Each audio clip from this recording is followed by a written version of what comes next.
So there are a lot of times that I like being right. Most of the time, frankly, I like predicting things and proving prescient and salient about my predictions.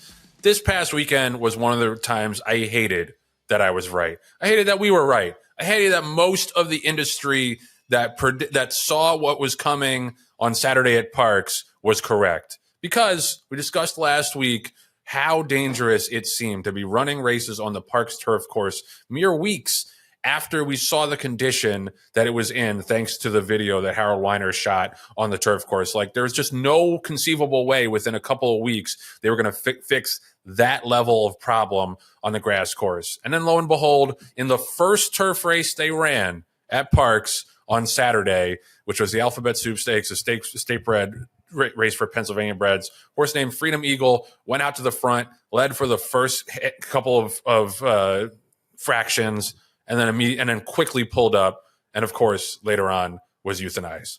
And it makes me so fucking mad. Like I'm not gonna yell and scream and go crazy.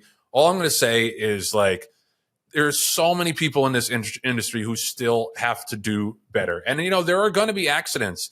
There are going to be times where there are catastrophes, and you just can't stop it. Like, it just happens. They're big animals running on small legs. It's a dangerous, fast moving sport. Things are going to happen. What we cannot accept is things that are this eminently preventable from happening. And I think it reminds me a little bit of the New York Thunder situation last summer at Saratoga, where you saw a horse's vet record that was screaming unsound, and he was continued to let run over and over until he broke down in front of a grandstand of 50,000 people at Saratoga. Now, this horse did not get euthanized on the track, but obviously that's beside the point. Think about also how much worse it could have been. He was in front. Mm-hmm. He was leading the field. This was a pretty full field. Imagine if, God forbid, he went down. All the other horses who would have gone down over him.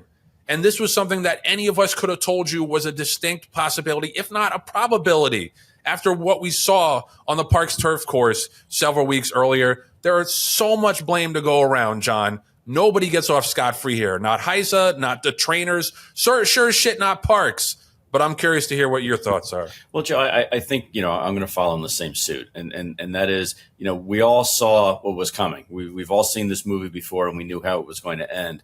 I guess I hate to say it this way, but thankfully, albeit regrettably, only one horse, broke down, on the day's cards. And I think that the influence of Heisa and of people being more conscientious, and the industry recognizing, that they have a reputation now that people outside of the industry, gravitate to, which is that we're not doing the right thing for the horses. I think all those things came to fruition in that one race. Now, again, the racing office did, albeit too late, cancel the turf racing for the rest of the afternoon. And Joe, I don't know the exact timestamp of it, but there were a couple of trainers, Mark Casse, Christophe Clement, that had scratched horses out of the later turf stake race once they saw what happened in the Alphabet Soup. So there were a couple of trainers, that did say, I'm not going to risk my horse and my jockey to this turf course, even though I've shipped them in and got them ready for this race. And this is, pointing for this race. It just doesn't make sense. It doesn't make sense. The risk is too great to lose these horses. So that's one thing. Heisa came in and evaluated the course on September 2nd and 3rd. And they came up with, I think it was like 9 or 10 different suggestions, from suspending turf racing until September 16th, which would have been a 2-week window, irrigate the course, monitor moisture levels, aerate the starting gate lane opposite the infield gap, fertilize the course, remove the geese. There were a bunch of things that tamping down the divots, a lot of things that they came in, I think, were common sense, and then came back and returned on September 13th and noted improvement. And I guess at this point gave a green light to management to say that they could run at that point, but it was only 2 weeks. And Joe, we live up here in the Northeast. I don't remember, there wasn't like a scorching, heat wave. There wasn't a snow and rain and monsoon deluge where the turf course would get washed out. There was nothing that Mother Nature threw at this region of the country in that window of 2 weeks that would have undone any of the positive things that were supposed to be improved upon for that turf course. So again, I don't know exactly where the blame is. It's probably in a bunch of different hands right now. But I guess we got off easy that only a horse broke down, but that's not the right answer, Joe. That's not the right answer because we knew this was going to happen. We saw this. We pontificated on it here on the show. We talked about it, in chat groups. We mentioned it with friends in racing, and yet it's Parx in their infinite wisdom still decided to card these races and ultimately race at least. I mean, they were planning on racing them all. On the turf, on the biggest day of their year. So to me, it just, were they getting pressure politically to have this Pennsylvania bred turf race? I can't imagine that would be the reason. And it wasn't like the turf, correct me if I'm wrong, with the turf sprint race, it wasn't a win and you're in, right? So it wasn't like the Breeders' Cup would say you have to run this race because it's the last one that's being, I don't think any of that happened. I think they just took it upon themselves to go ahead and say, you know what? We're going to close our eyes and cross our fingers and hope that nothing bad happens. Yeah, I mean, I don't know. I got the HISA Next Gen meeting tomorrow. Like, one of my first questions is going to be, how the hell did the racetrack safety Good for you. services team allow this turf racing to continue? Because I can't have it both ways. I got up here and said last week or 2 weeks ago, whenever we spoke about it, how glad I am that there's a cop on the beat and there's someone in charge. They fell down. Like, Tim Woolley went after the race and did another scan of the turf course. Again, like the guy said a couple weeks ago, maybe they filled in the holes, but that's about it. I will say, John, the thing we have not had is a lot of rain. We have not had a lot of rain the last couple weeks here in the Northeast. So I think that probably didn't help that the turf course has really dried out. But it sure as hell wasn't messed up from overuse. No. Because they haven't used it in several weeks. And I do think the blame has to be on the trainers too. Like, Tim Woolley goes and shoots that video. And it's like, but you knew the course was like this, and you still ran your horse out there. Right. Like, this was not a mystery. Once Harold Weiner shot that video, pretty much everyone in the industry knew what condition the Parx turf course was in. There were all sorts of stories written about it in the TDN, the Blood Horse, and the DRF. Everybody, every owner and trainer who entered a horse in those two stakes on Saturday knew the condition, more or less, that the Parx turf was in. And they didn't vote with their feet. And they went for the checks anyway. And I think they have to bear a lot of the blame too. Yeah, no question about it. And look, I know that if we interviewed trainers and owners of those horses in the alphabet soup, beforehand and said, why are you running in this race? The answer would have been, this is my pretty much my best chance to make money off of a Pennsylvania bred turf horse, because those races are few and far between. Is it the right answer? Absolutely not.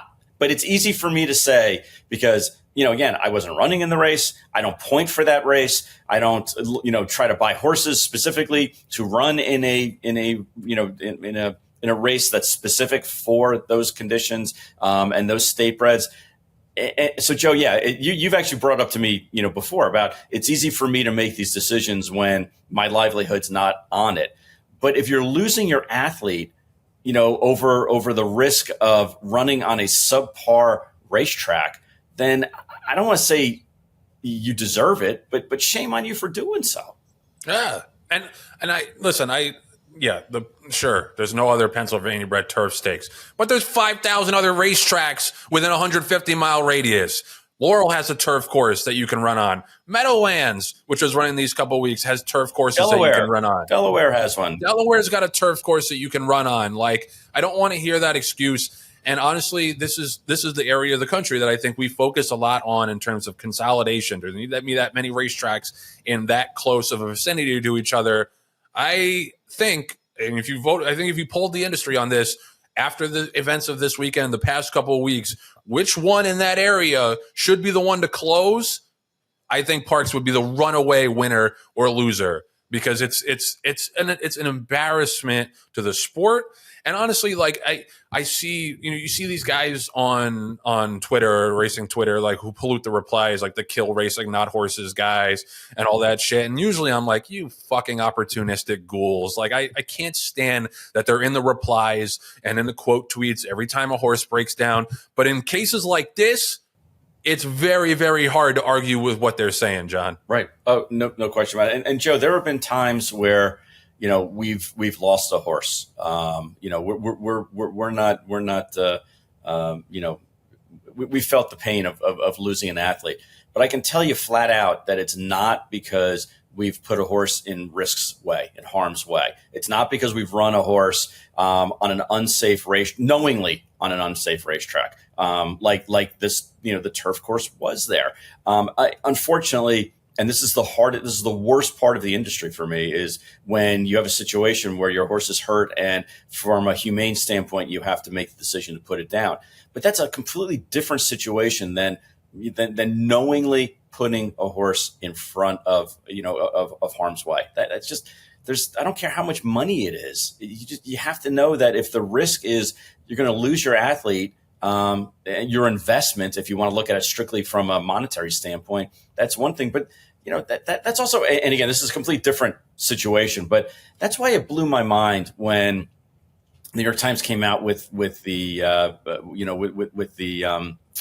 show, and the breeder of Medina Spirit was like, I love my horses. I can't believe, that anything bad would happen. And I'm so happy that my horse got into this program.